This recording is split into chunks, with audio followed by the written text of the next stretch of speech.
Don't make him mad. He's a D. No.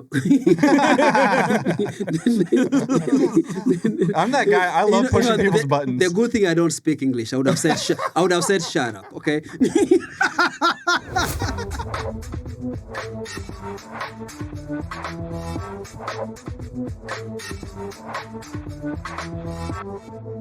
What's up, everybody? Coach Joe here, and welcome to The Entrepreneur Experience. We have Jared Taylor with JT Visuals without the I because... There's more than meets the eye, and we got Joseph Caro here with Action Coach South Kansas City because...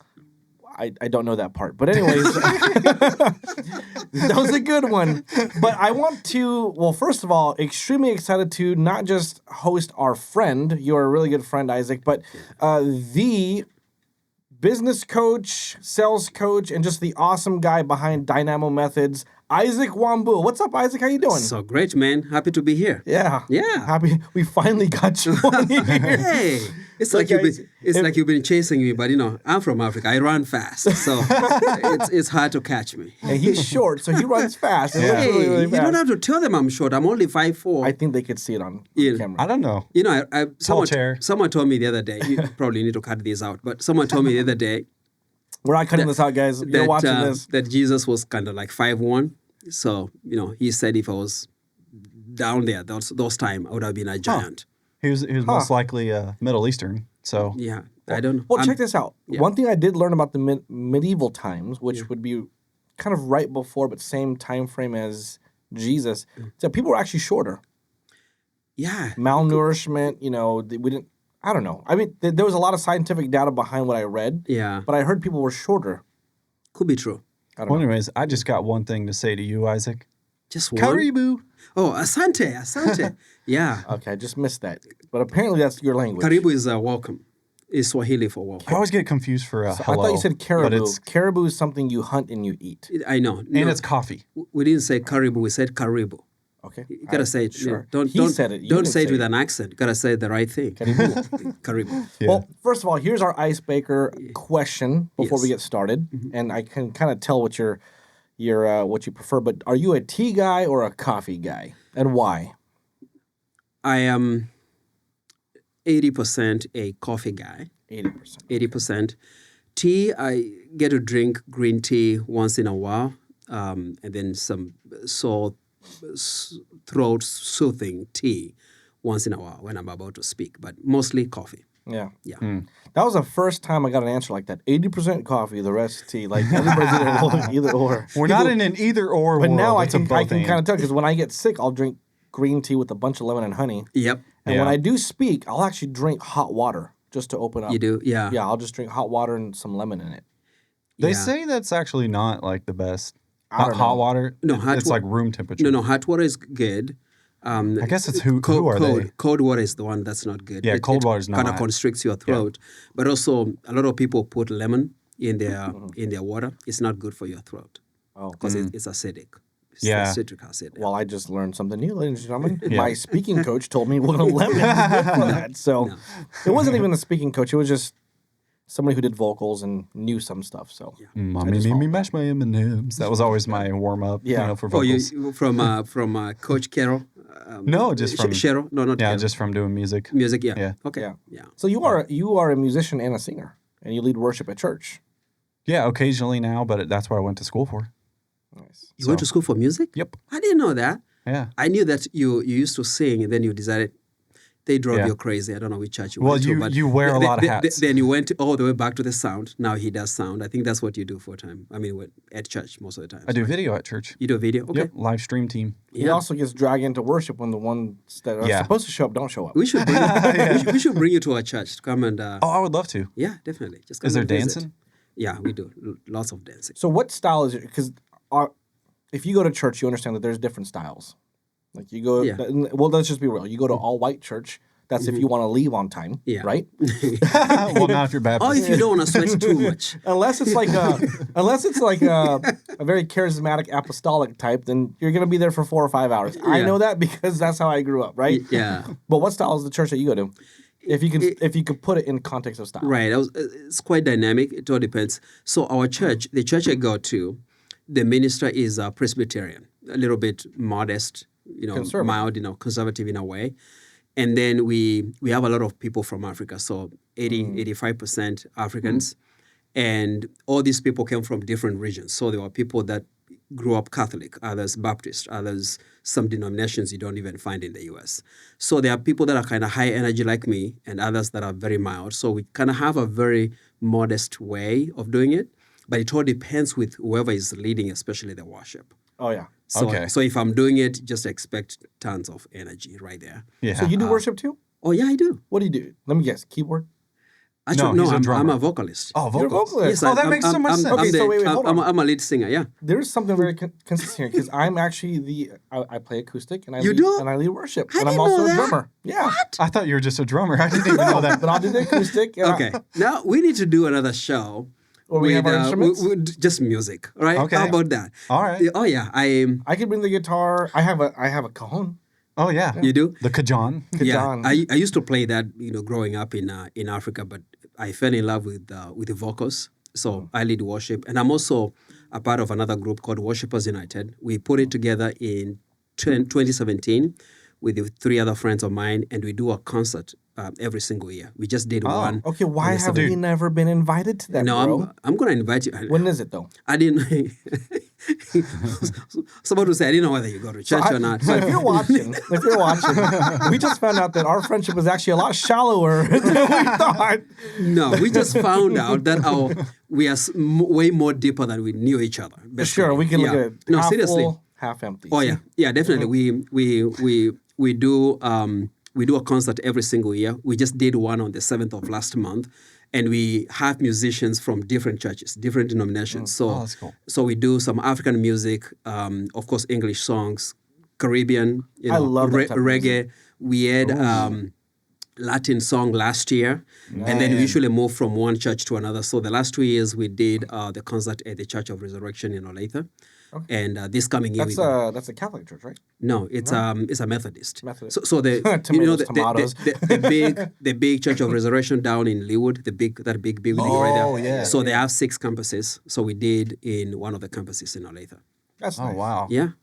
I love, like, for example, if you're a true musician, I think that you appreciate every style of music that's out there. Definitely. I remember growing up, like, I learned contemporary Christian, like contemporary, right? Just Like Stephen Curtis Chapman. Stephen Curtis Chapman, Chris Tomlin, all that kind of stuff.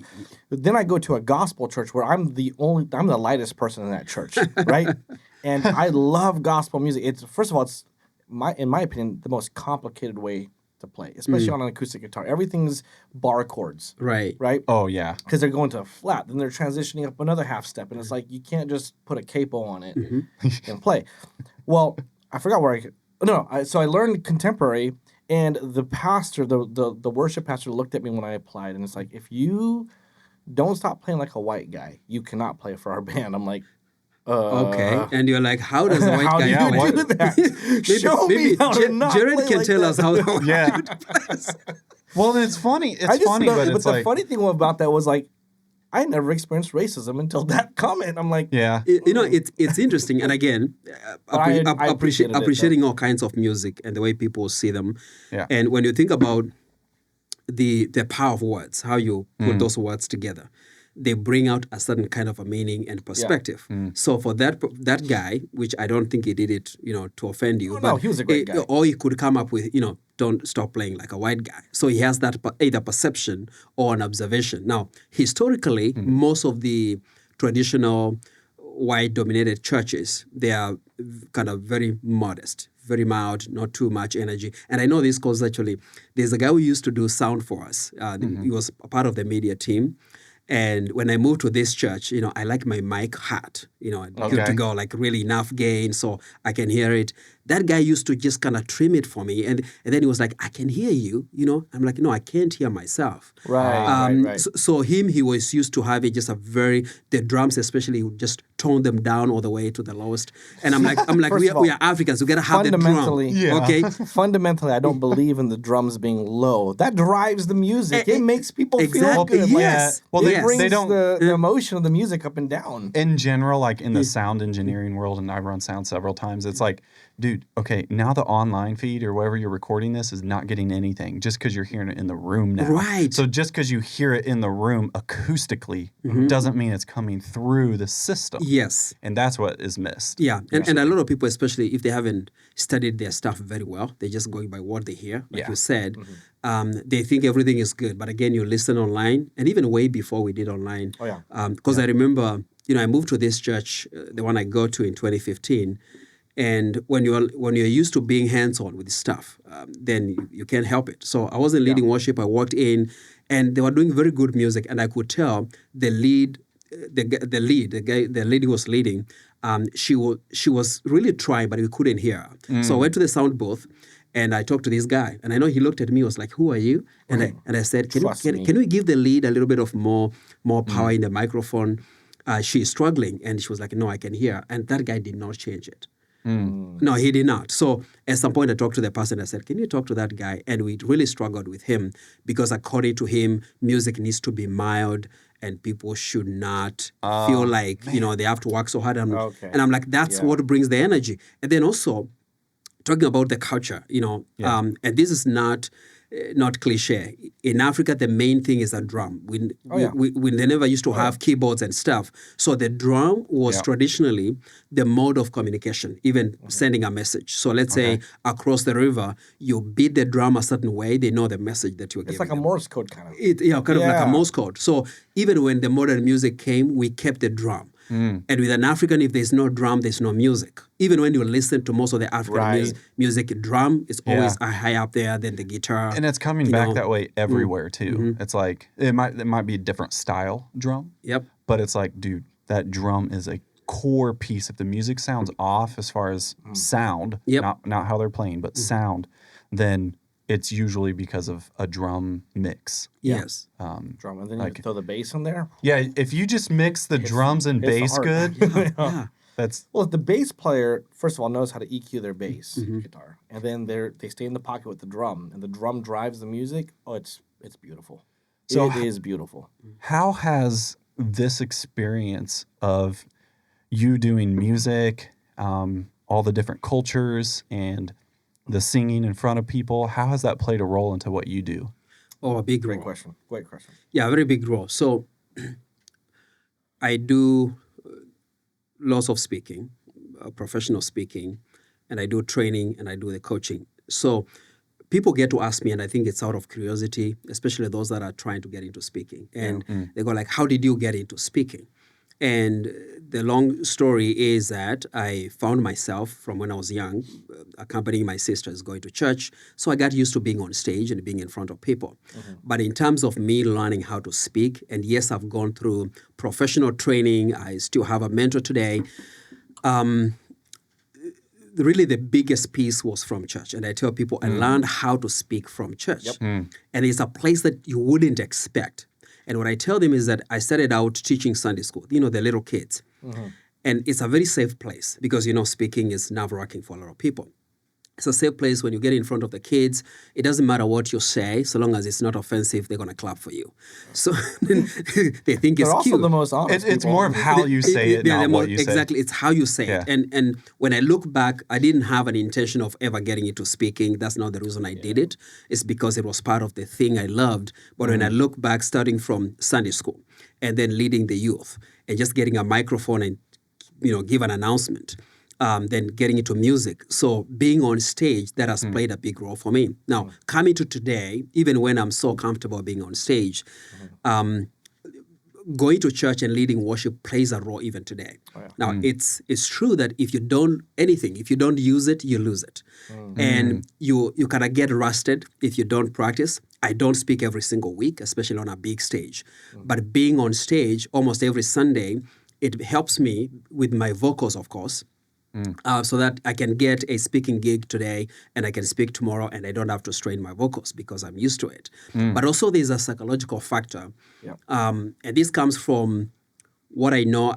I do teach on speaking. So I have a speaking class that I do for people. That's cool. Yeah, and one of the things people are worried about is getting on stage and making a mistake or people judging you. There's that unconscious fear that people have. Yeah. And part of it comes from not having enough experience being on stage. Okay. Like your body is not used to that environment. So me being on stage at church pretty much every Sunday helps me with that part of it. Yeah. In a way that I can just get on stage and I don't have to think about it. So the thing of stage fright or, fight or flight, it's very psychological, but your body knows whenever you go to a new environment, it's as, kind of questioning, is this a safe place? So all this to say, vocal cords staying on top of my game, really being in church plays a big role. And I can feel it, by the way, when I take a break. Sometimes if I don't go to church for like 3 Sundays, and that means I don't sing for. Sinner. Oh man! Wow, he just called me a sinner. No, I think you said no. center. Center. Oh, is it Like center? the center, the Oh, center. fulcrum. You hold us together. You know what? I don't speak it. I don't speak English, so I don't even speak English. I don't know what he said. But but he's. I played that card a lot when I lived in Are you guys Niger. entertained? Are you entertained? I used to. Can I jump in there really quick? Yeah, go ahead. Yes. I've watched you speak. Yes. Not on a large scale, but I've watched you speak enough. And obviously, in our friendship, you're very articulate, and you do things the same on stage than you do in person, which I appreciate that. This is one thing I learned because I've also learned being on stage every Sunday. Yeah. I also was part of an insurance company where I had to train a sales force and had to learn how to also slow down how I speak, pause, things like that. But one thing I've learned is how you start. Like, for example, if you're on the stage with a lot of people, how you engage them from the very get-go is going to determine how the whole entire you set thing the goes. pace. Yeah. Oh yeah. And I learned that at church. Obviously being a worship leader where I'm like, okay, we're setting the tone, how you greet, how you do things. That's going to set the tone for the entire worship experience. Yeah. And I learned that applies the same on stage when you're speaking in front of executives, when you're speaking in front of, you got to be yourself. Yes. You and I are very humoristic people, so we could drop a joke. We have to study our. Oh, you gotta study the audience. But you can you are dynamic enough and flexible enough in a way that and this comes sometimes with experience. It can be part of it could be natural ability to be able to do it.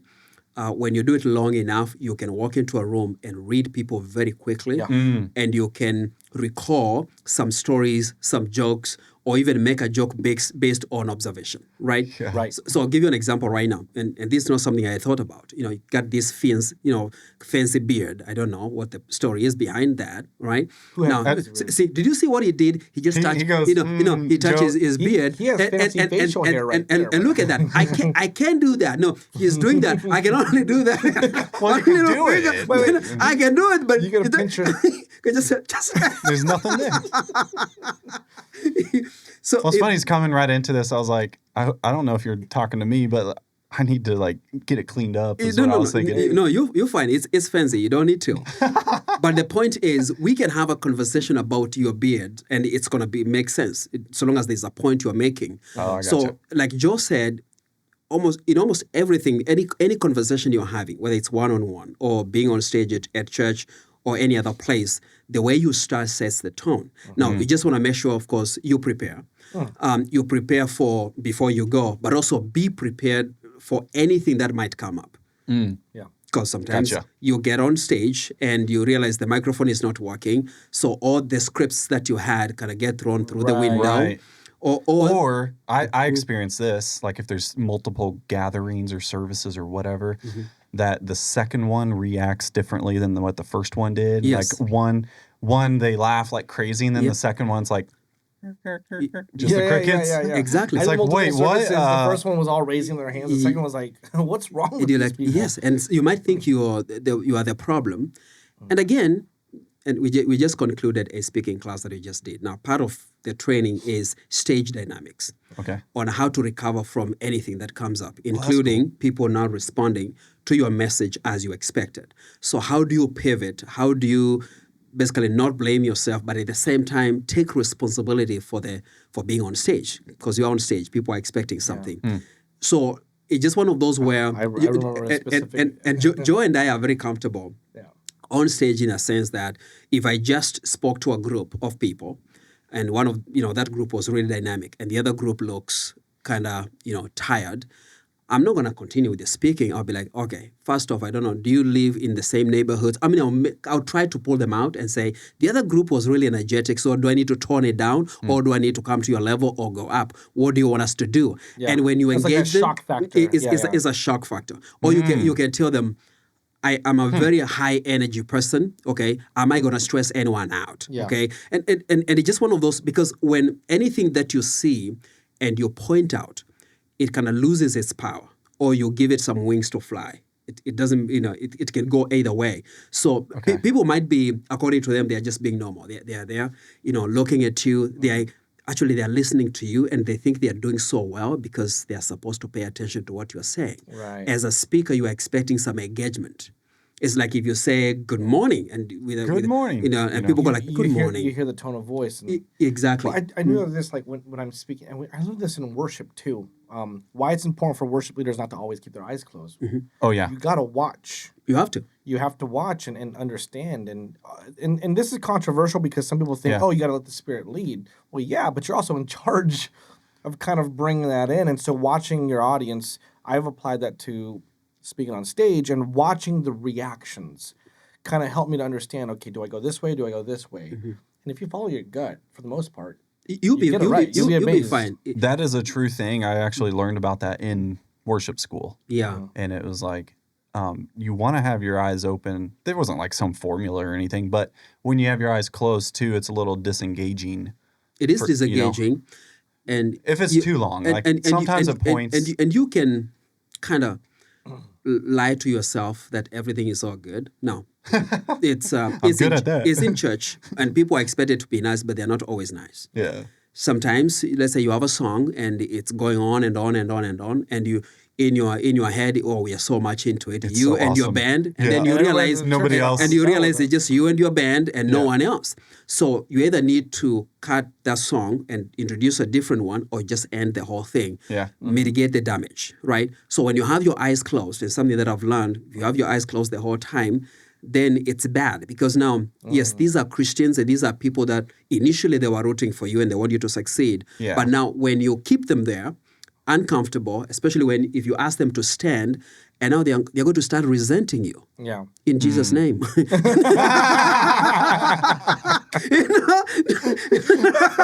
I'm like, I don't like. Hold on, man. They might be like, I don't like that dude. So again, it comes back to leadership.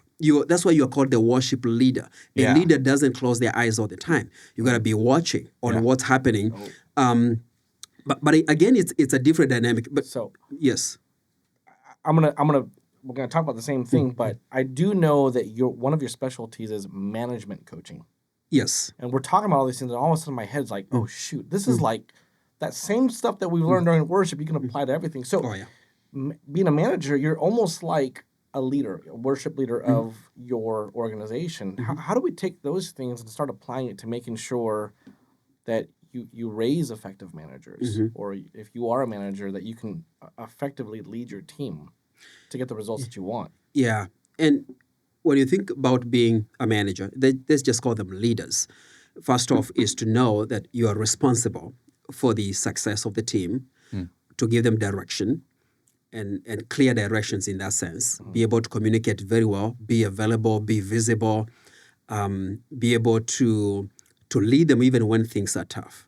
So if you can draw the experience from church, you are there, you are the leader. Yes, you have your vocalist and you have the band, but you're still responsible. If things go very well, hey, if you are lucky, you'll get some credit or some, if you're lucky, which that's not what you're looking for. Right.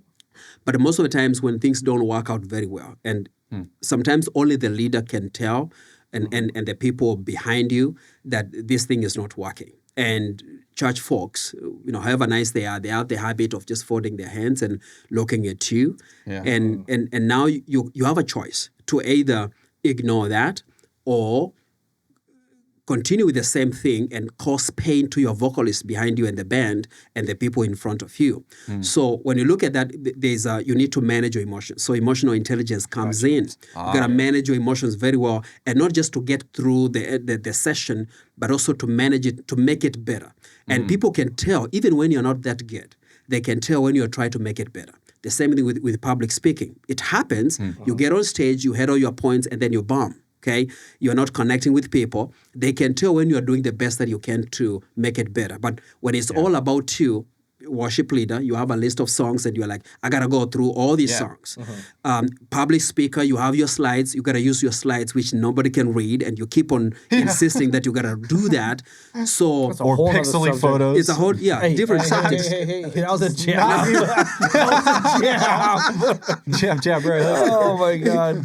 So you find it's not about you. And the same thing with a leader, a manager or otherwise. It's not about them. It's about the team that they're leading. Yeah.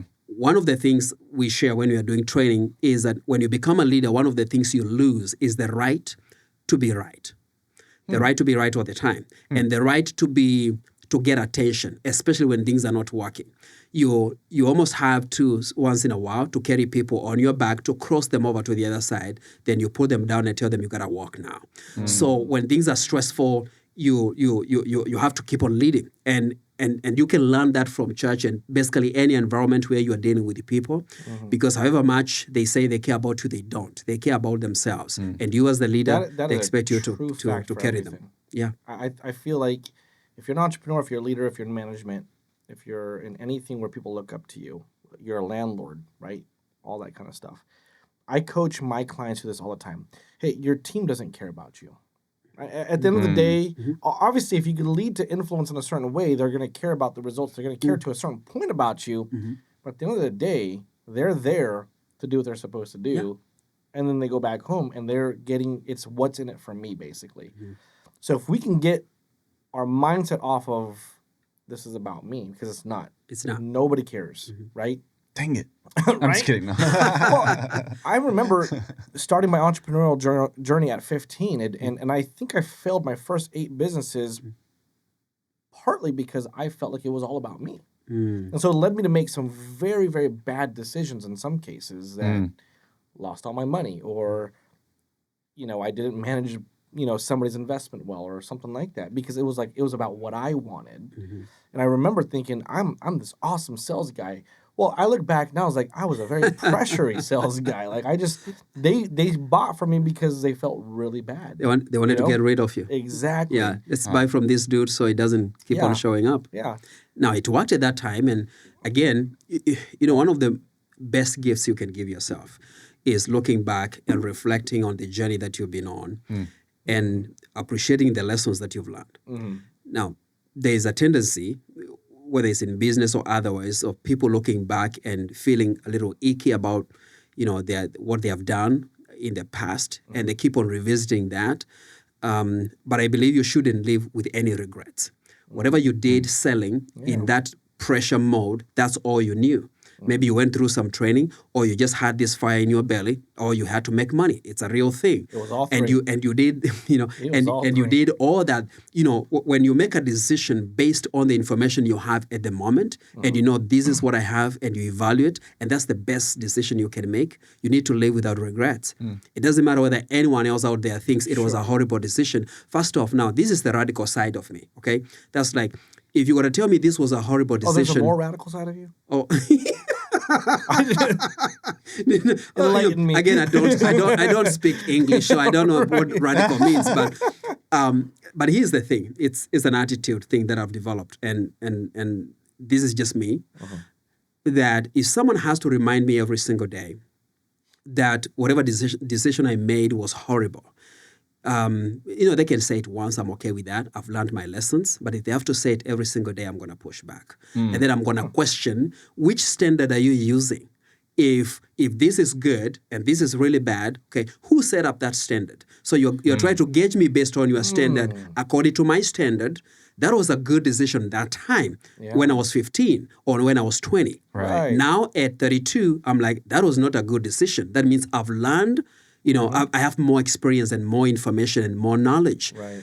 So I choose not to be dragged back by people, try to remind me what I did when I was 20 years old. And now, lucky enough, I haven't done like crazy stuff. I had a military-like mother. But all this to say, even in this age, 2024, people, including adults, they like to remind you of the stuff that you did. And I think to an extent, it's just being a bully or try to make themselves feel good. And entrepreneurship is not a place for the weak.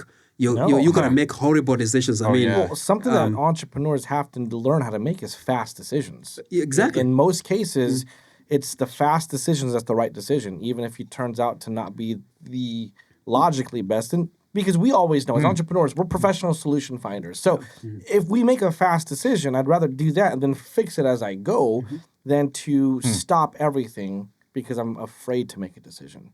Yeah. Gotcha, And I think that that's what separates people from entrepreneurs and great entrepreneurs from regular entrepreneurs is your ability to, and that's a leadership trait. I agree. That's a leadership trait. It is. Because the majority of people on your team cannot make those decisions. Something stops them mentally. The best part of influence is to say, let's go, guys. It's always a third option. There's always a third option. A fourth and a fifth. And sometimes fourth or fifth. when you are making that decision, like Joe said, I like the way you said it, is that in an entrepreneur's mind, this is the only way I'm going to go. Sometimes we say when you have a plan B, you do plan A haphazardly. Yep. Because in your head, you have a plan B. But when you say at this moment in time, today, for the next 3 hours, I'm going to make this decision. Right. And this is the only decision I'm going to make. And I'm going to push forward with it. Now, of course, you're going to take calculated risks, but you can't be too afraid because, however much we plan and we think about the future and we look at the data, you can't be accurate. You're using data from yesterday or from today. Tomorrow, things can change. Right. So, and that's why entrepreneurs get to succeed because they can make their decisions very fast. They can watch, as they move forward, they'll watch the results. They can pivot and change directions, which drives a lot of people crazy because they're like, oh, Jared, you said we are going this way. Why are you changing direction? Because it's not working. Because right now I'm using a new set of information. So entrepreneurs can move fast.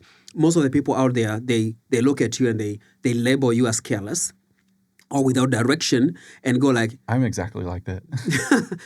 That's why you're on the entrepreneur experience, brother. Well, it's like anything in the film world. There's like a new tech or a new thing that I have a core value. I was going to say but I have a core value.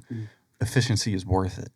And so if it's actually going to come back where it saves us time and it's better, even though I'm not a fan of something, but if it's going to work, it's going to be better for me, for the clients, for the time. It's worth it. Yeah.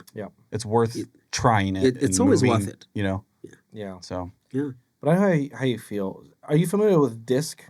The DISC analysis? Yeah, of course. All right.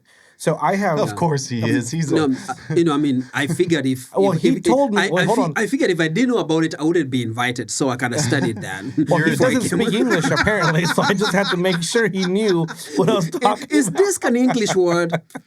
Anyways. So we know what it is, but what about people that don't know what it is? Well, DISC is basically a character analysis or a personality analysis. And I love doing this because it's the most professional, most simplest way. But it goes off of 4 main traits: dominant, influential, steady, and compliant, right? Yep. And based off of those 4 traits, each of them have different, very different, characteristics. Dominant is just the risk taker, the loves conflict sometimes and isn't afraid to say things straight. Influential is a person that life of the party wants everybody to love them, loud in some cases, but not so detail oriented, right?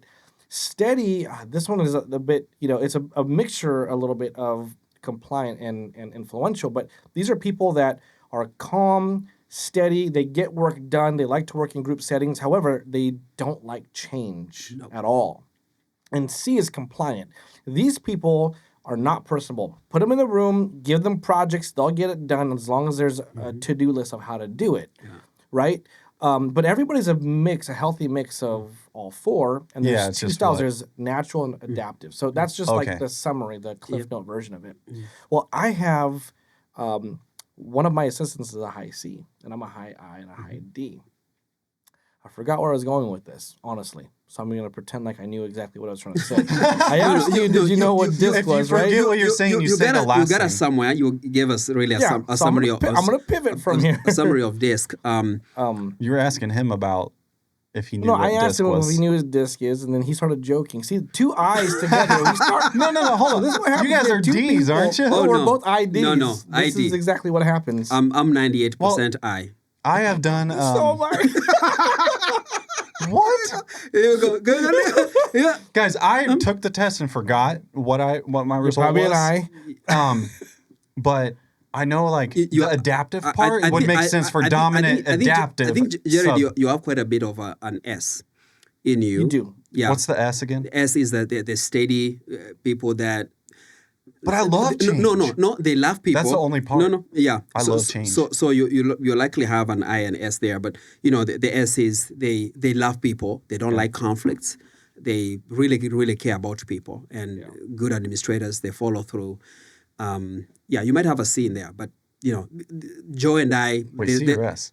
I think you have I know some I'm I I, too, because you are also very like you chase vision. Mm-hmm. You Yeah. chase vision a lot, which that could be a D as well, because they could be visionaries. If I'm D, I'm not like that's not the top. These are It's- visionaries.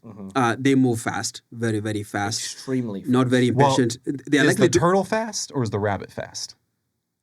Okay, is that a trick question? Yes. Yes, it is. Okay. Because I am the turtle that's going to win the race, but I go for longevity. Yeah. So I'm fast you're as the that sense. turtle. I am not turtle a that- rabbit like going You're a around. turtle that goes on the back of the rabbit, and you just. you just I like that. There you go. There's always a third. Yeah. See? No, I'd rather be a rabbit fast than turtle fast. But would you rather get somewhere or like be fast going this is nowhere? the thing. As an I and a D, if you don't mind me interjecting, I don't Right? mind. Yeah. what our skill level is, if we know how to use it, is we find the people to be steady and consistent for us. That's who we choose to work for us. But we have to be very careful because we irritate the crap out of those people if we don't put systems in place and follow through ourselves. Yeah. So the leadership part of that is to understand how to adapt to their style and speak to them and influence them that way. But then we need time with other people like us so we can be like, oh, that was exhausting. Okay, let's talk about vision really quick, right? You're right. And again, self-awareness, getting to understand yourself. By the way, DISC, for those who might be curious, it's a very good system to assess your personality. But again, and part of it is from my schooling, but also learning about myself. So giving you a little bit of background, I went to school for engineering, which did not help. For an I. Okay, for hold 5 on. years. But engineering is so broad. Industrial Oh, engineering. wait, hold on. Industrial, Industrial engineering. like buildings or like No. roads or No, that's civil engineering. that is. Yeah, See, I didn't even know. Roads, civil, structural. That's Okay. No, mine is Don't make him mad. He's a D. no. I'm that guy. I love pushing people's buttons. The good thing I don't speak English. I would have said shut up. Okay. I know we're going nowhere but somewhere here. However, but the thing is, so when I was growing up in Africa, Kenya specifically, that's why he doesn't speak English. I grew up in a place. Jesus, do you have to remind me? There's a reason I ran away. Okay. He's been waiting for that. He's like, when am I gonna poke him? When is he gonna say something? No, I'm dying to hear for you to tell the story of your first bosses as an engineer. Oh my God! You Yeah. had me on the floor rolling. But talk about your childhood in Africa, and then let's go to that. It's getting hot in here from all the laughing. Yes. So again, growing up in the village, I was conditioned that I shouldn't talk that much when adults are there. It's not about you. So That's why you ran away. So, Okay, so got it. I thought I was introverted growing up. And then I went to high school. too. Yeah, I thought I was introverted. Went to high school, did very well. Went to college and 5 years in engineering school, which I was told that your job is to solve world's problems. So you don't have time to smile and be happy. No, seriously. That explains why engineers are like that. And I was told people that are, they used to make fun of people that used to do like anthropology and psychology and Really? those who are doing Bachelor of talk a Arts. lot, yeah. Oh, but maybe they stopped. But these engineering professors, they had this ego because they said we are the real elites and we are the intellectuals, and Were they even discouraged us from hanging out with people that used to do these other degrees. And Wow. and I had two Sounds clo- like a oh I had two close friends of mine. They're still my friends, Steve and Dan, and both of them were doing business and some accounting programs on the side. And one of the professors came to learn that these guys were my friends, and he called me and he said, "What are you doing wasting time with those guys? You need to be sitting down and studying and thinking about what problems." Now, I believed him to an extent, together with other people as well. And then I moved to the U.S., got a job as an engineer, and I came to realize that there's many other ways on how you can make money besides engineering. Yeah. And I think it was 2009, I met a guy from the UK. He is a speaker coach, and he still does it. I think right now he's almost 90. And, Jeez. he is old. And he's the one, he used to be an electrical engineer. So we connected on that front. Okay, He was an gotcha. electrical engineer, but he was also a speaker coach. And I was like, are you supposed to learn how to speak when you're an engineer? And he's the one who coached me on how to speak, how to project my voice, which he drove me crazy, by the way, because he would be like, according to him, I was so soft-spoken because Really? I was taught that don't be loud, be soft-spoken, and he I said, get it based on where you grew up, but I would give anything to see that version of Isaac. exactly, Just to believe. yeah, you, he said because I was it's really hard to believe. He said you are so soft-spoken, and he taught me how to project my voice. All this to say, your environment is going to determine who you become, even your personality. So. When in 2009, 10, I became curious about who I am, and I went on a journey of self-discovery, increasing my self-awareness, getting to know who I am. And honestly, I was a little bit lost, and I thought I was a smart guy. I remember in 2012, I sat down, and I asked myself, okay, if time and money was not a problem, what would I want to do? that is the best question. I was trying to find the thing that would make me happy. Yeah. And I sat down in my little apartment here in Overland Park, and I couldn't come up with anything. But my memory took me back to 6th grade in the village when I was there. Okay. And that's the happiest I remember I was the last time. Because you didn't speak English then, right?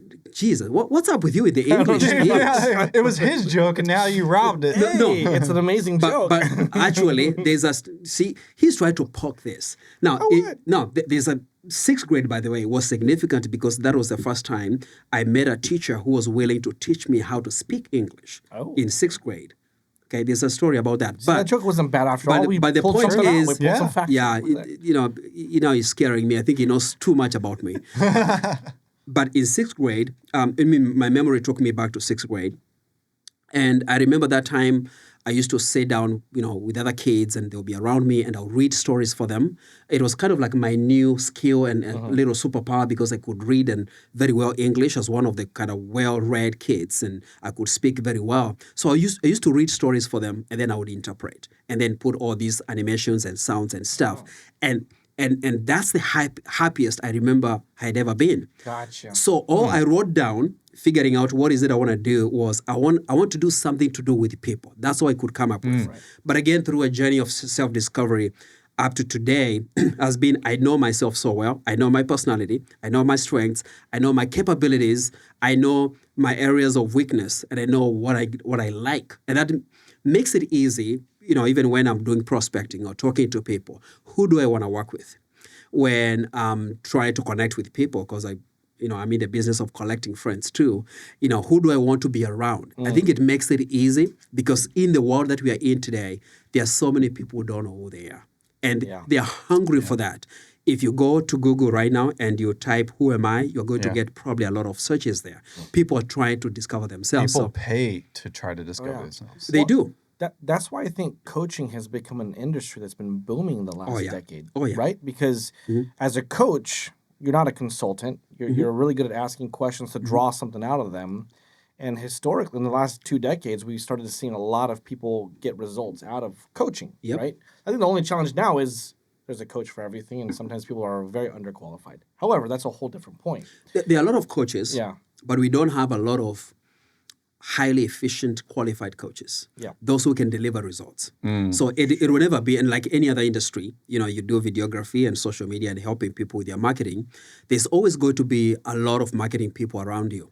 But the question is, of all those, how many are really, really good, can deliver results? The same thing with coaching. Yeah. Well, to also piggyback on that, there's so much turnover in the coaching industry. Oh, yeah. Right? You know, you'll have a coach and they'll last a year. They'll go back to what they do or something like that. Because it's a great, like, I want to be a coach, right? It's the, Okay. I didn't know that. It's hard So work. Yeah. there's a story I want to pull out of you. Okay. Because you had me on the floor roll. And if I remember it correctly, this was the story of your employment that helped you understand that you never want to be employed again. You had some very, very bad employers. Yeah. Hold. Remember what you're about to say. We got to pause. do the pause. This is where we like insert stuff. Okay. What was the cutoff time for you? Oh, no, I'm good. Okay. Yeah. There's a pause right there. Okay. You remember? Ready?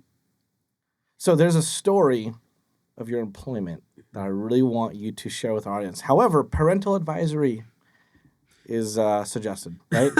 No, I'm joking. This is just an Isaac story, so we're going to get it the right way. So Yes, I really love this story because there's entrepreneurs or future entrepreneurs watching this right now that just need that answer as to what they need, what decision they just need to radically make to move. Because we had to, as an entrepreneur, we had to make a radical decision. Are we going to do this or are we not going to do this? Yeah. So there's people on the edge of, I'm working for somebody, but I have this great idea, but I don't know how to do it. Or you might be an entrepreneur it's just a side hustle, but you know there's more potential. You're just afraid to jump off that entrepreneurial cliff. So can you share that? Do you know what story I'm talking about? So I have several stories. There's my first job where I had a very bad boss from India. I mean, he was in Kenya, but he was from India. And I've also had other bosses, but I think that's the one you're referring to. Okay. The one where yeah. respect was a huge culture. Oh, I know. And I'll try to pull off my Indian accent. Sorry, the Indian, viewers here. But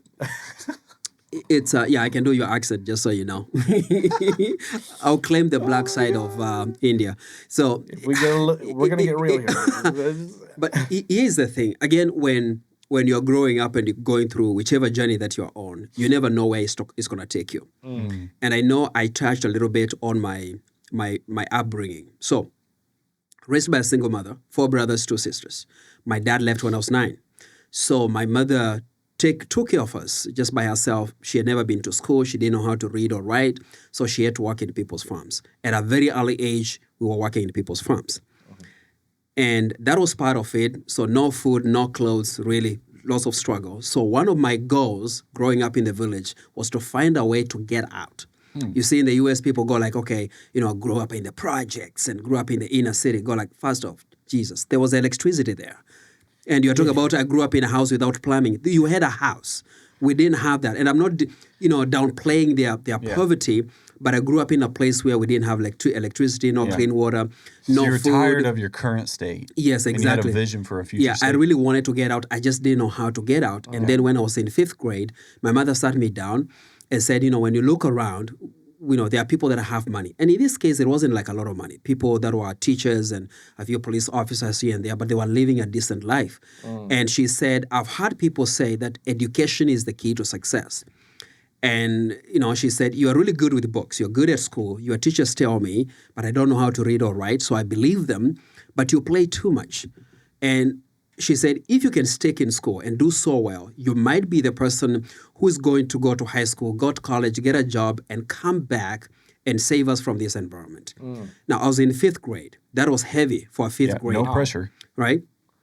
But I got the message. And the reason I believed my mother, even without her, with her not having education, is because she was the only person I could believe, the only person I trusted. Now, just to give you a context, our neighbors, fellow students at school, teachers, everyone, they made fun of us. And I'm not kidding. I mean, they'll look at us, my brothers and I, and they say, oh, your dad left you because he doesn't love you. He left your mother because he doesn't love you. And one incident, I remember we were coming from school with my brother, passed by the market. There was some ladies and men sitting outside a coffee shop. And one of the ladies said, you see those boys? They are going to grow up to become thieves and thugs who will be breaking into our houses. We need to be vigilant and not allow them to hang out with our kids. Now, I heard that. I was 11 years old. So, we went home. My brother, emotionally, my brother is a little weaker than me, not a lot weaker than me. So we went home. My brother, went home. He was crying and told my mother what they said. For me, I was like, I gotta go. I gotta get out of this village. So I need to stick in school. And I remember my mother said something that was so profound. She said, "What people say about you doesn't make it true." And she said, "Seasons come and seasons go. So this too shall pass." Now, fast forward. I was able to go to high school, went to college, got a degree, and my first job, I was hired as an assistant production manager in a manufacturing company in Kenya. Wow. Now, that company was owned by an Indian. In Kenya, there are so many Indians, but most of them, especially the managers, had come from Sri Lanka and India. Got this job, I was excited. And as soon as I got there, within a week, it was horrible because I had a boss. His name is Pradeep. I hope he's still alive because we don't stay in touch. And this guy had a problem with me because I had a degree and did not have. I think the general manager and the CEO, when they hired us, they announced to everyone, they said, "We are going to modernize this plant. We just hired new university graduates," because it was me and 3 other guys. So Pradeep was not very happy. And he went to war, really to fight me. Now, there's one mistake I made, which I don't regret. I brought out my whole personality. I was excited. I have the education. I'm good with people. So I was talking to the employees. We were getting close, and my boss was not very happy about that. So he started picking on me, small stuff. He said I should not have my hands in my pocket because I like to put my hands in my pocket. Yeah. And I'm like, why is that a big deal? He said, because when you do that, you're acting as if you are the boss. Now, I didn't know a whole cultural thing. So he took me to the general manager. And he said, "Okay, this dude keeps on keeping his hands in the pocket." And the general manager said, "That's the most stupid thing I've ever heard. You guys need to go back and figure out how to work together." So we left the office, and me being me, young and stupid and a little cocky, I looked at Pradeep and I showed him my hand and I put my hands in my pocket, just right by the door. I remember that place so well. So he was upset. And, after 2 days, he took away my office chair. Him and I, we had the same desk and office chair.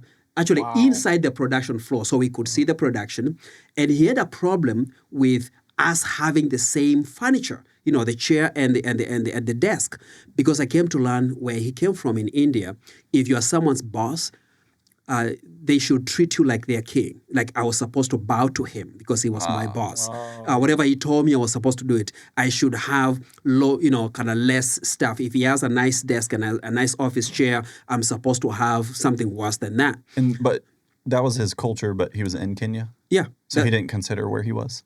No, he didn't. Well, And that's embedded. Yeah, it's embedded, and then there's also, this is just my observation now. Okay. He is not a representative of India, but the attitude that I saw was that he acted as if he was better than us, better than me. Okay, I am connected to the owner of the company. I came here. He was getting paid good money because they pay them as what they call expatriates. So you get paid way more money than the locals, right? Right. Yeah. They had been given a house and they had a van, and so these guys had zero expenses. But the problem I had was that the guy came after me. I mean, even after that, it was just war. I came one day in the morning, and my chair was gone, really my office chair. And I'm like, This reminds me of the office. There was a little wooden stool there, and I looked at that, and so the guy was not there, so he was somewhere. One of the girls were like, "Hey, I saw your boss take your chair," and he put the stool there. So again, me stupid idea. I was like, being why didn't you put his staple gun in Jell-O? Yeah, I remember that. So I thought for a second, and being a guy who likes to fight, and again, I had gone through a lot, so I had nothing to lose. So I took his chair and the wooden stool that he had put there, by my desk, I put there for him. So when he came, he was like, "Where's my chair?" I said, "I'm sitting on it, and I'll give it to you when you bring back my chair." He took me to the general manager again, and I told the manager what he did. Said, "I don't know why he is doing that." So he was told to bring it back. He had to go bring it back. Now, his problem with the chair was this guy anxiety. So here's the problem he had. Looking back, it was a little stupid. Again, talking about leadership, he was my boss, way older than me. I was a new grad. And again, maybe he should have helped me a little bit. Potentially, I should not have been hard on him, but I pushed this guy. I think I gave him, anxiety or something. So when we came back, I decided just to irritate the hell out of him. So I would just sit on the chair. Again, I'm from the village. It's my first time to feel like I've arrived, okay? So I'll sit on that office chair, then I would spin, like really spin, and then stop with my leg. And that used to drive him crazy. He was like, no. He was like, sit and just lean on your desk like that and don't move. And I said, no, I want to move. And then, whatever he told me, I wouldn't do it. I would just get up and, put my hands in my pocket. Fast forward. In my pocket. Just sound disrespectful. And part of it, to be honest with you, and I'm real about this, growing up in the village, we didn't have regular clothes. We had to borrow clothes, basically, hand-downs from other families. yeah. And when your shorts, I don't know whether you've ever worn shorts, probably not, to a point whereby they wear out, even the pockets are out. So my mother used to sew the pockets, whatever spaces. And so we didn't have pockets growing up. And one of the dreams was whenever I get my own money, I'll have pens that have pockets so I can put my hands in. Because the boys from rich families, it looks so cool to have one hand in your pocket and just and that's that time people used to smoke. So whenever I see pictures of people like hand in the pocket, anyway, when you're growing up, you imagine all kinds of stuff. Yeah. Just disclaimer, I don't smoke, but it looked really cool. So him trying to take this away from me, I was like, no, I got to fight for this. But I came to realize that there's no way I'm going to grow in this company when I'm fighting my boss and my life is hell. Because fast forward, what they did, basically, he was able to win the general manager and the CEO over, and I was labeled the problem employee and the problem manager. Oh, yeah. They got another Indian guy who didn't know. Actually, he couldn't speak English. He couldn't read or write. Basically, he was just there. He was appointed to follow me around to see what I'm doing. And I'm not kidding. Like, he would just follow me around and all these places. And I knew he was following me. And I knew, I decided to quit anyway. So for a whole week, he was following me around. Then one day, he followed me to the bathroom. Now, I'm not a violent person, but I did something stupid, which no regrets anyway. Got into the bathroom, and I saw that guy's feet, because he was following me. And I was like, okay, today is the day I'm going to quit. So I opened the door for the bathroom, and I smacked him on the face. And then I told him, if you ever follow me again, we're going to have a problem. Now, if I was to go back, will I do that again? Probably not. But when I look at it, it was a leadership problem. On my part, I did not lead myself. On my boss's part, they did not lead me because I came in so excited and I had potential. Degree is not everything, but I was excited to do the work. So all this to say, it was an interesting experience. And that time, connecting that with entrepreneurship, now, I didn't know that I would be doing training, but when I came to the U.S. and I got a job, I said, I'm going to learn about leadership and study how to take care of people. And of course, I've been trained all these years. And I said, I'll never treat my employees the way my boss treated me those many years ago. And that's why when I decided to write my first book in 2021, of all the topics I could pick, I picked one that would help the new managers. Right. And that's why the book is called Now That I'm a Manager, What Do I Do Next? Because I was like, if I was to go back, if I could what plug would I that do? book, by the way, that's a great book. I've given it to a lot of my clients as a new gift. Yeah. And I've gotten a lot of good feedback, and I read it myself, too. Yeah, appreciate that. Really quick, on management then, because there is a theory out there that management and leadership are two different things. But has many similarities. What is your take on management versus leadership? And if they are separate in your mind, are there any similarities, and what are they? Yeah, they are different and similar. Different in the sense that if you when you take the basic definition or perspective on management, you manage resources, you manage policies, you manage something that's not, so to say, alive. You manage a thing, but you lead people. So management, you manage the resources that you've been given. You manage your money. You manage the policies. You manage the processes and the systems. And then leadership is all about influencing people to do what they are supposed to do, and on a high level to do it willingly. If you can show, you talked about vision, Joe. If you have a very clear vision and it's clear in your mind and you are sold into it in your heart, and then you go to your people and you paint that picture for them, and they see it the way you are seeing it, and you lead them, and they follow that even when you step back. Now, that's leadership. Where they intertwine is that, resources, help us to run businesses smoothly. If you have, let's say, a HVAC company, you got to have the trucks, you have the technicians, you have the supplies, you have the inventory, you have all that. Someone has to manage those resources. And whoever is the technician need to lead themselves so they can use the resources the ways they're supposed to be used. So that's where they overlap. The management help make sure that we have a very solid foundation. Now, we can have management without leadership to an extent, but if you really want to break through, It'll cap out at a certain point, right? it caps out. And that's why typical managers get to struggle. And they use terms like, hey, that's the company way, that's the policy, that's how we are supposed to do it. That's why it caps out. But today in 2024, and I think it's been for several years, people have been trying to ignore management, and they say, I don't care about management, I just want to focus on leadership. Leadership doesn't have its own legs. You have to have the management, the foundation, so that you can, whenever you inject leadership, you can fly. And leadership has more to do with inspiring people, influencing them, showing you what's possible, pumping them up a little bit, and again, reminding them, influencing them to use the resources the right way. Because when you talk about profitability, the main factor is management of the resources. Absolutely. Reducing waste, including people's time. Now, for you to sustain that, you have to use the people, because people are people. They change their minds all the time. They have emotions. That means as a good leader, when you influence them and they are sold to you, like now you are your employees, there's a time, and even though they're not going to tell you, they're going to come to work, even when they don't feel like coming, because they like you. Because you've led them very well. But if you're just managing, they wake up in the morning, they feel like, I'm having a funky day, they'll call you. Yeah. And they're probably going to text you 2 minutes before they clock in. Yeah. And there's I'm not nothing gonna you come can in. do. Yeah. Exactly. And I'm not saying you make people work when they're sick, but when you lead people well, they're going to bend backwards for you. Yeah. I heard this. Have I told you this before? I forgot if it was John C. Maxwell that said this. And you're a Maxwell certified coach, Yes. right? So you can correct me if you want. Something was said as far to the extent of people don't leave jobs, they leave management, right? Like people don't quit because of the job. Like for example, in your extreme case with your bosses, it became hell because of your managers. Yep. Right? But if you had a great experience with good leadership and good management, maybe you would have stayed there I would for a have long stayed, time. for sure. Oh, yeah. Another thing that I've heard, and maybe jump in on this is, if it's a breakdown in a system, it's a management thing. If it's a motivational issue, it's a leadership thing. Definitely. Do you agree with that? I totally agree. Okay. Totally agree.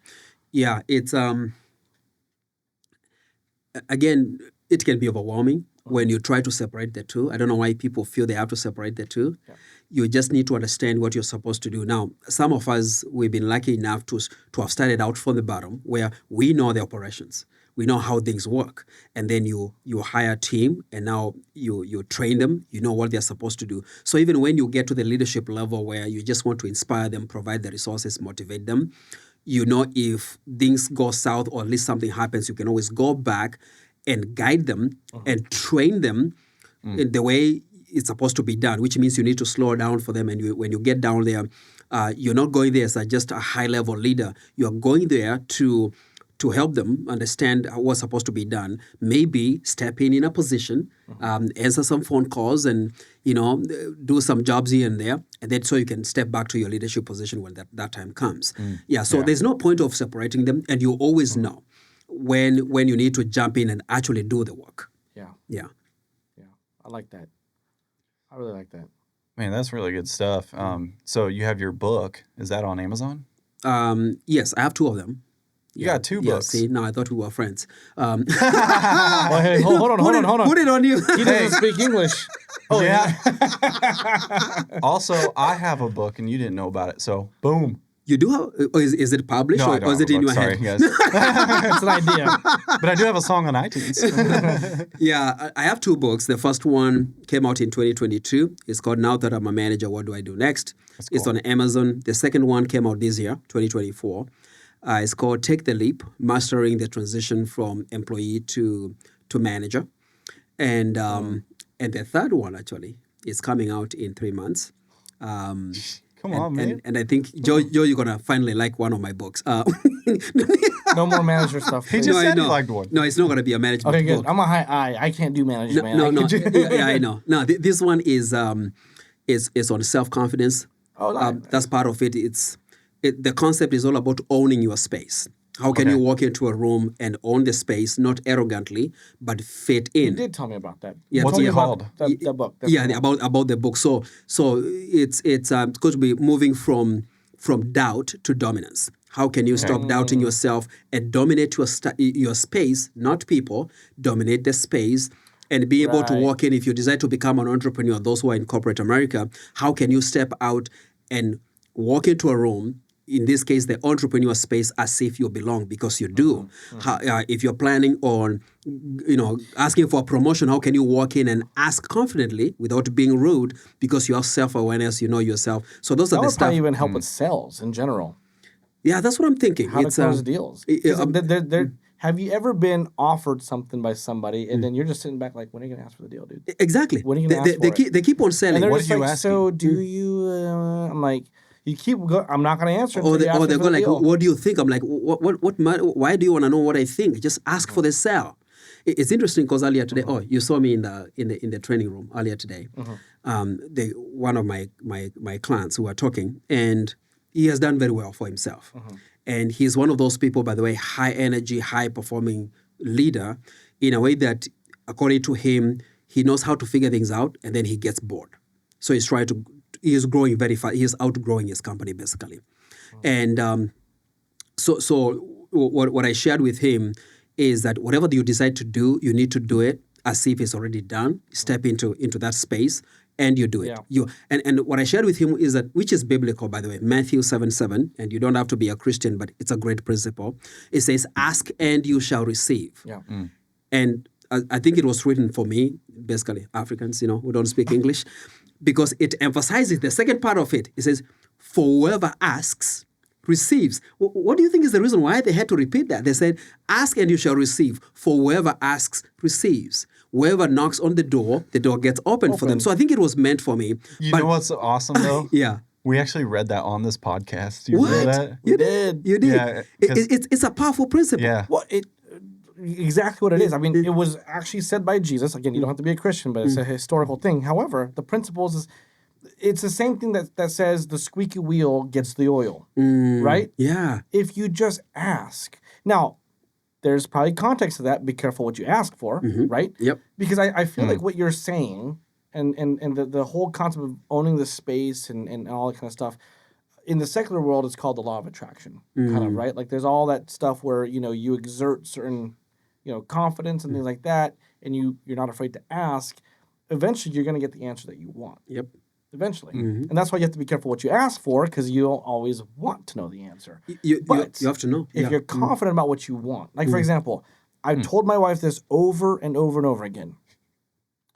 We're going to make this thing work. I've already decided. There's no plan B, no plan C. Yep. Are you along with the ride? Because I've already made that decision. So what am I going to do when things get tough? Because they have gotten tough. You stick with it. You stick with it, and you start knocking on doors, and you start asking people for help, and you will find that answer. You will.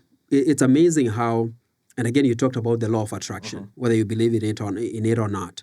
There's the way the universe moves circumstances and people and events on your behalf when you start moving.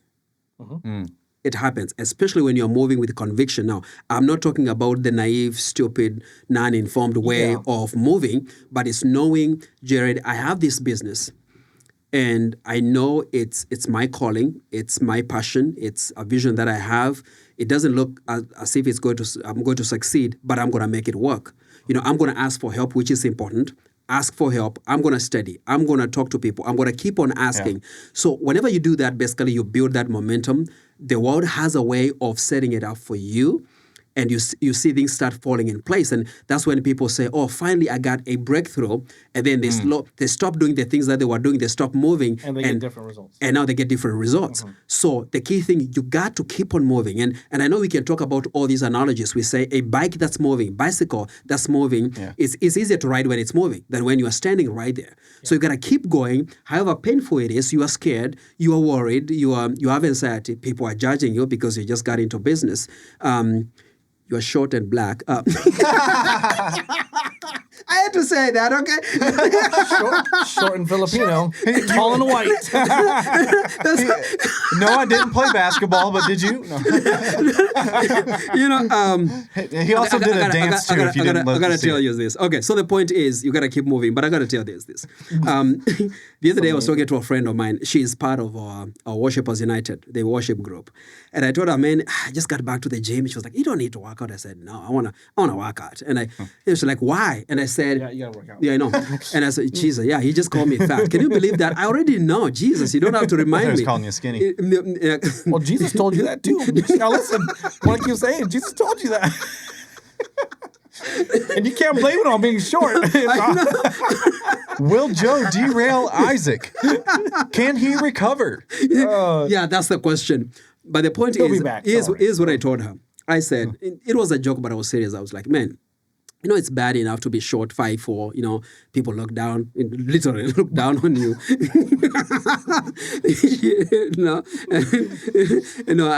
I can play the black card. I don't think it's effective, but, I can play that. But I said, man, I don't want to be the only, short, black, and fat brother, in town. At least I can take care of the fat part, so I can just remain short and black. I think those two are enough for me. Those are the two things you can't control. Yeah, you were called to be you. Oh, yeah. Oh, yeah. And you know what? For the sake of your audience, and I know you have different people, and we are joking here, but we are serious about this. Mm-hmm. This is my perspective. But again, it's also based on informed observation. Mm-hmm. Your race, your color, where you come from, how you sound, it might play a part into your success, but I think it's less than 1% or even very negligible. What really plays to your success in business, in your career, in everything that you do is having a clear vision of where you want to go, being ready to do the work, being driven, connecting with people, building relationships, and asking for help. Because again, the world has a way, and the world I mean people, of setting it up for you. I mean, we've been in business for how long, by the way, Joe? High school. Since 15, okay? Yeah. So 25 plus years, right? Yeah. So I've been in business for 10 years now. If I was to play that card, or at least have that in my mind, that only people that look like me or talk like me are the ones that are going to buy from me, I would not be in business. And I came to realize when you provide value, it doesn't matter whether someone is black, white, that is Hispanic. the word, value. When you provide value, people are willing to pay for it. And it's just an encouragement to anyone. Because it's a thing, by the way, Jared, you're too white. It's a thing, okay? People tell you you're too... It's true. Yeah. No. You. Well, and that I'm means not saying anything. No, they are trying to. No, but it's true. This is a safe space. You can say whatever. People may not, and I'm not saying in a demeaning way. Yeah. People, those who like to give others labels, they're always going to find a label for you. Okay, they might look at you and say, "Oh, you're saying that your business is tough. What do you know? You're white. You have the privilege." Now, I know this can be controversial, but you got to talk about it now. You can't put people on the same place. Now, there might be something like whatever they call white privilege. Do you know how much privilege I have as a black dude with an accent? It's called black people, privilege. and you have that for speaking engagement too. And it's not the privilege people think about. Now, in the business world today, Joe, we are not in the business of really selling products. We are in the business of getting people's attention. So that's what we are talking about. You get attention because it's 2024, people are distracted. If you can get the attention, and not just the attention, if they can get to know your name, and they remember who you are and what you do, that's a big advantage. Yep. Now, this one is not going to work for anyone, but for me, if I walk into a space like this, and maybe I'm the only black dude, do you know how much advantage I have? Okay? Yeah. They may not know my name, but they'll remember there was a short black guy there. They'll remember who I was. No, well, it's about to prove your and point. I'm serious. To prove your point. And again, guys, take it or leave it. I don't care. When I first came to Kansas City, there was a group that I started networking at called the ACA. Yeah, you're very, very involved. The African Club Association. Weird-looking Africans. You were the only African there. No, it's the American Club Association. Yeah. Well, anyway, I thought it was the Obamacare. Yeah. No. So, can I get my point through?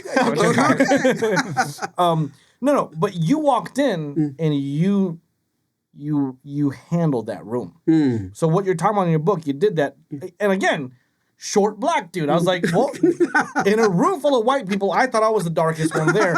Another darker brother came in. I'm like, great. I would like to talk to that guy because we can relate. Yeah. No, but for reals though, like I was told by my mentor, because I grew up in a very impoverished neighborhood in the U.S. I was born in the Philippines, and I know what you're talking about. No running water, pump the water, boil it to take a hot shower, right? Boom. Come over here. We're a rich or poor, right? We have a toilet that flushes and stuff, but we live in the projects.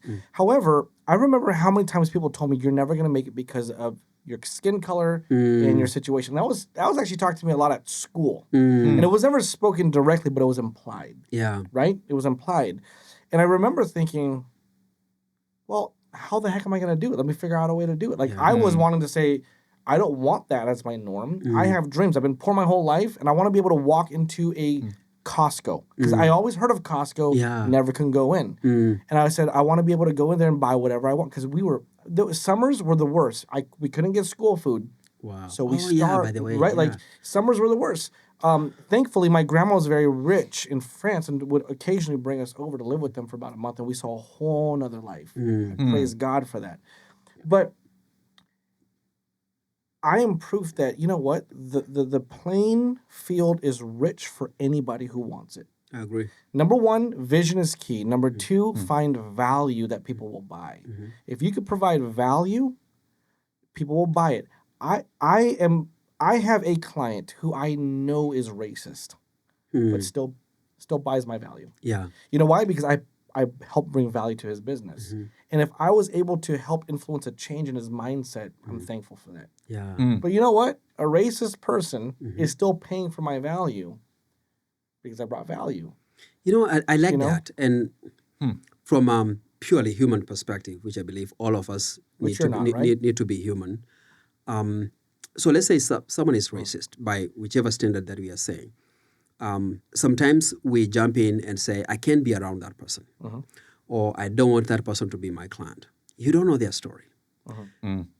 Almost every single thing we do, and I'm going to use the word almost, which is, I think, pretty much everything, is a script. We learn how to walk. We learn how to talk. We learn how to wear clothes. And if that person grew up in an environment where they never, so to say, seen a black person, or somehow their great-grandpa was racist, they developed some attitudes. Something was fed to them. They parrot it like the bird. Exactly. Yeah. And they will make some statements which will be racist statements because probably they have never been exposed to the fact that, oh, you should not say that, you should not do that. It's like someone getting a job in a place that's kind of like a professional environment, but they came from an environment where nobody really cared about what you say. They are cussing out and all kinds of stuff. And then you tell them, no, you can't say that. They always look surprised. Go like, what do you mean? Because my dad cusses like crazy. My brother does this. So all this to say, Joe, I really, really applaud you for giving this person space. Yes, he is paying you, but you've given them a safe space to be themselves and to watch you. And you have no idea what you are doing for them. I've learned to give people the benefit of the doubt and build an environment where people can be themselves and they can get a chance either to change for the better or to learn something. And I think that's part of leadership. Again, when you grow up in a place where somehow people don't like you, you appreciate when people give you a platform. And that's what people have done for me, even in business. You know, my brother-in-law sponsored me to go to high school because we had to pay for it. The whole village, and I'm not kidding, got together, raised money, even with all the little resources they had, to get me to college my first semester. Wow. You know, someone paid for my flight to come to the U.S. So I've been standing on people's shoulders all this time, and not because I was good or better than anyone else, but so I've learned to create space for people, whether someone sounds racist or they're white or black or whatever. Now, I meet a lot of people that are really mean. I'll tell you one quick story. The same club that we met, by the way, the ACA, do you know there's a time I got on stage one time just to speak for about maybe, it was 15 minutes. They were doing like an evening event. And as soon as I got on stage, someone shouted. It was a lot of kind of 150 people. The room was full. Someone from the crowd was like, "Where are you from?" And, you know, of course, I thought very quickly and had decided Where do you think I'm from? You know, I didn't say, actually, it was like 2 minutes into my presentation. I said, oh, yeah, I'm from Overland Park, and this is how we talk. And and the whole room kind of busted into laughter, but I could see some kind of fear. Whenever someone asked that question, I could see a lot of people kind of freak out because they kind of had an idea where this question is going and where it's coming from. And I didn't want to be distracted. Now, whether that person, their intention was to trip me off or to act racist or whatever that it is, I was on a mission to speak for 15 minutes. So I did that. But here's the crazy thing. When I was done, I got off the stage and a lady called Caroline, and I remember her name, a black lady walked up to me and she said, Isaac, whatever that guy said, I don't know who it is, that's not who we are. We invited you here to speak, so it's all good. And then as we were talking, I saw a guy, you remember Carl Little? Yeah. I saw Carl Little walking up towards me, and the dude was smiling. That time he was like 63, 64 years old. He was smiling, and I knew he's the one who asked that question. And I asked him, why did you ask that question? And he said, because I knew you could handle it. That's why I asked you that question. I was just curious how you were going to respond. Carl Little's the nicest person. Exactly. He's a friend of mine. He's one of the nicest people in the world. All this to say, you can't get all aggravated because someone said something. He said, I asked you that question because I wanted all these people to know that, you're a good man and you are my friend. I knew you could handle it. Now, there was no guarantee I was going to respond that way, but it has taught me that don't jump in and get all upset because someone said something. Well, think about this too. And we can wrap up with this because I know we're way over time, but we had a lot of fun, right? Yeah. You probably built so much trust in that answer that you just gave. The audience watching you, they were all probably thinking, how the heck is he going to respond to that? You were quick on your feet. You made a joke about it. Sign of true leadership. And I think somebody who's a good leadership builds trust with their people. Yeah. And I think that you built trust in that response. Wouldn't you agree? Oh, yeah, totally. And to your point, too, a lot of people, I believe that every person can thrive in the right environment. And so for you to see that in other people and help to be able to craft that, it's very valuable. And I like seeing people thrive. Sometimes they're just in the wrong environment. Yeah. And sometimes you got to guide them. Yeah, and you're a very gracious person. Just so you know, if anyone comes to you and says, okay, Jared just slapped me, okay, or kind of beat the hell out of me, first of all, I'm probably going to ask, what did you do? Well, that's the thing. You must have done something. You're like, what the heck did you do to get Jared? Jared slapped the crap out of you? What? Because Jared... it's clickbait. It's a video. Okay, that makes sense. And I'm not kidding, man. You're one of the nicest people, very gracious. It's just in you. It's in you. I'm not surprised that you give people grace and benefit of the doubt, and you create that environment for them. I mean, that's what you've done for me. That's why we are here anyway. So thank you. Thank you for who you are. And Joe, by the way, being the guy who gets me thinking all the time. That's why sometimes I avoid coming to your office. Because, he gets me thinking, man. He always has these ideas and I go like, Jesus, I need to get my stuff together. So thank you, Joe, for being you and being a friend. Absolutely. And a great colleague that I really call a friend. I really appreciate you. It goes both ways. He calls me the only coach he likes, and I think you're the only coach I like too. So, actually, that's true. He's the only coach I truly, not just like, I respect you, Joe. And I respect you too. Because that's even better. We are in this profession to help people. And in almost every profession, people get a little, anxious and jealous and all kinds of stuff. We never had that with Joe, man. We are here making a difference. 2 different companies, but we are on one mission.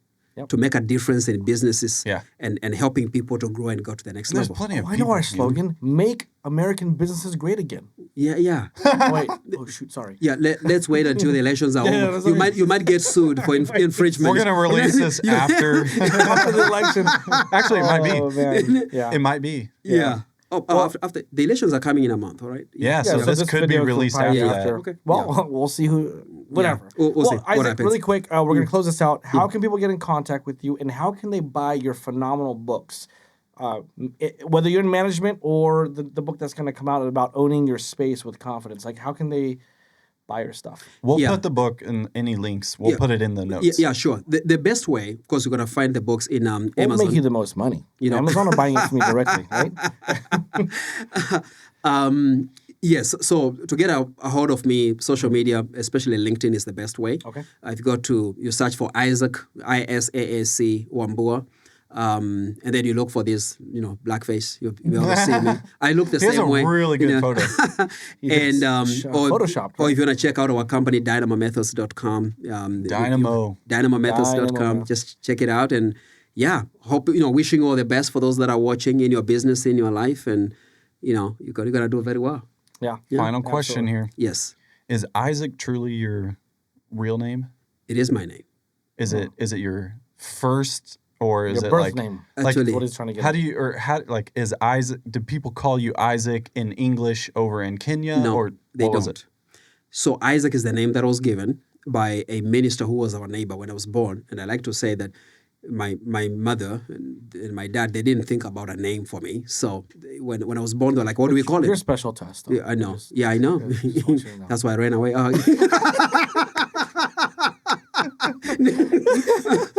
No, seriously, the story goes, and his name is Benjamin. So I was born, and they were like, what do we call him? And he was a pastor, and he said, let's call him Isaac, because Isaac means happiness and laughter and the child of promise. So he gave me the name. That was a prophecy right Yes, there, it was a dude. prophecy, by the way. And I'm glad they called me Isaac.